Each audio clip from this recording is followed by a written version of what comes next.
আজ আমি গরিব বলে কাপে চা খাই। কেন কেন কেন? বড়লোক হলে কি করতিস? যদি বড় লোক হতাম তো বালতিতে চা খাইতাম।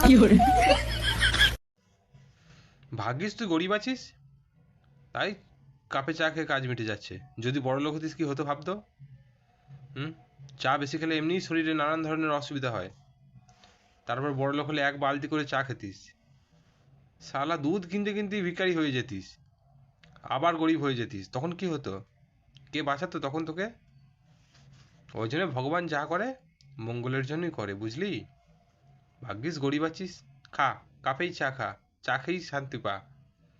বালতিতে চা খাওয়ার স্বপ্নে এই জীবনে আর পূরণ হবে না, এর পরের জীবনে বালতিতে চা খাওয়ার স্বপ্নটা পূরণ করে নিস।